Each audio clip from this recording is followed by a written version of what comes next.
நான் சொல்ல போற ஃப்ரேஸோட ஆத்தர் யாரும் உங்களுக்கு கண்டிப்பா தெரிஞ்சிருக்க வாய்ப்பே இல்ல. சித்திரமும் கைப்பழக்கம் செந்தமிழும் நாம் பழக்கம் செய்வந்து திருந்துச்சு அன்னையும் பிதாவும் முன்னர் தெய்வம் தாயிச்சிருந்த கோவிலும் இல்லை தந்தை சொல்லுக்கு மந்திரம் இல்லை திரைக்கடல் ஓடியும் திரவியும் தேடு. இதெல்லாம் யாரும் எழுதல, இதெல்லாம் பழமொழி அப்படின்னு நினைச்சிட்டீங்கன்னா யூ ஆர் நாட் அலோன். நான் அப்படிதான் நினைச்சிட்டேன். But the actual fact is இதெல்லாம் எழுதினவங்க நம்மளோட ஔவையார். முதல்ல ஆதிச்சூடியோட கவுண்ட் எனக்கு தெரிஞ்சதெல்லாம் உயிரெழுத்து ஒவ்வொன்றுத்துக்கும் ஒவ்வொரு ஆதிச்சூடி. ஸோ 12 + ஆயுத எழுத்து 1 மொத்தம் 13 ஆதிச்சூடி தான் எனக்கு தெரிஞ்சது ஸ்கூல்ல சொல்லிட்டு.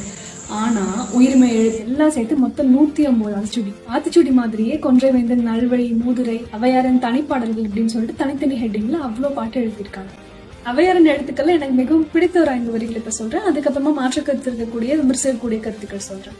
நம்பர் 1, சுளிக்க சொல்லேன், யார் முகமும் சுளிக்கிற மாதிரி எதுவும் சொல்லாது. நம்பர் 2, சோம்பி திரியில், லேசியா சுத்திட்டு இருக்காது. நம்பர் 3, தோற்பன தொடரேன், தோல்வியா இருக்கக்கூடிய ஒரு ஸ்ட்ராட்டஜியை ஃபாலோ பண்ணாம அதை விட்டுட்டு அடுத்து நல்ல ஸ்ட்ராட்டஜியை ஃபாலோ பண்ணணும். நம்பர் 4, பேதமே அகற்று, அறியாமையை அகற்றி நல்ல அறிவோடு இரு.